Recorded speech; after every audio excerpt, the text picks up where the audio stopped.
Hello my people, welcome to Gentil Official.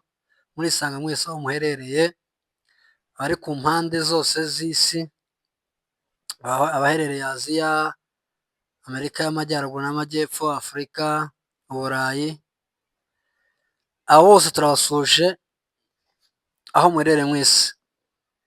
Icyo tubasaba ni gukora subscribe, share and comment, muze muhora mubona ibiganiro byacu uko bukeye n'uko bwije.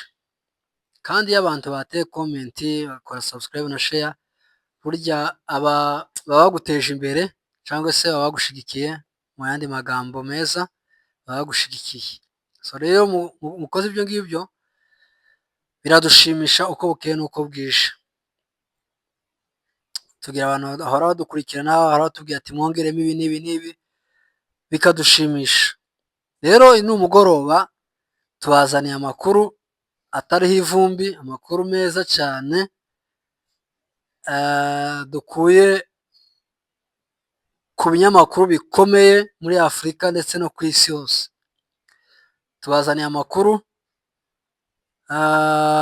tubonye muri aka kanya nyuma y'iminota 30. Abanyamakuru bazagenda bareba ibinyamakuru bitandukanye bakegeranya amakuru atari ivumbi, nuko ibintu bikomeye cyane hariya mu Burundi. Ibintu birakomeye cyane, aho tubonye amakuru mu kanya asa nkaho atunguranye, amakuru asa nkaho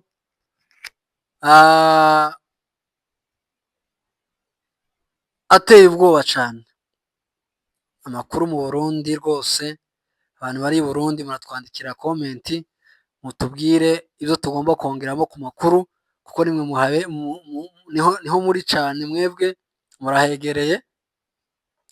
So rero tubonye inkuru ivuga ko ububiko bw'intwaro z'u Burundi zakongotse.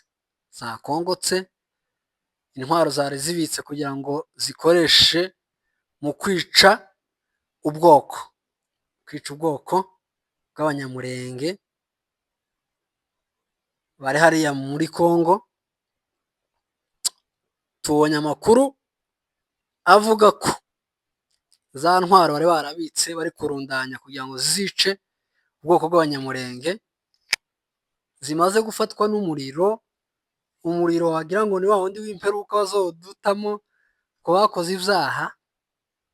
Umuriro waje urazitwika zose, ibisasu biraturika, amadrone araturika. Aya makuru yose ni amakuru asa nkaho ari meza cyane, kubera ko izo ntwaro zitakoraga ibyiza. Izo ntwaro zose ntabwo zakoraga ibyiza, nizo kwica ubwoko bw'Abanyamurenge. Kandi biradushimishije nkatwe Abanyamurenge kubona ibyari kutwica ahubwo ari byo birabaturikanye. Intwaro zabaturikanye, iwaga ntiwagiraga n'imashini cyangwa se imodoka zizimya za kizimyamoto. Burundi bwarakenye, ntabyo bigirira. abandi baretse zirasha, nungu ziracasha. uko turi mu kiganiro gutya turimo kureba ukuntu birimo gusha, biri gusha rwose. kandi zikomeze zishe,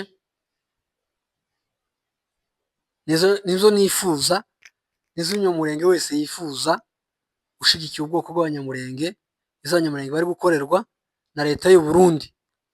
Izo ntwaro rwose zikomeze zishe ziba amakara, zimara kuba amakara zibe ifumbire, zizibagirane. Ibyo nibyo twifuza.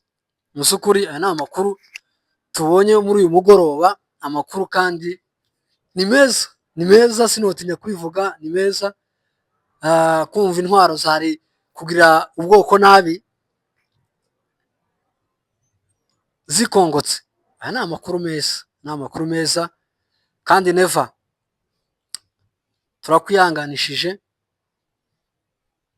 ibyo wari waragambiriye ku bwoko, ni nkaho bikurangiriyeho. nkaho bikurangiriyeho intwaro zawe wari ubitse kazingahe nazo zirahiye. Aya ni amahirwe, ubanza uvugire muri izo ngizo nawe muri iyi minsi nk'ingahe, wumve ukuntu bizayimera, wumve ukuntu bizayimera kabisa.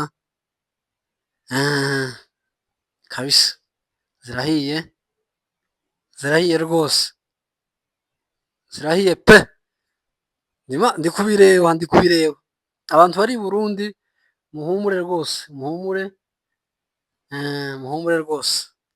Aya niyo makuru tubazaniye, turacazana n'andi kabisa, n'andi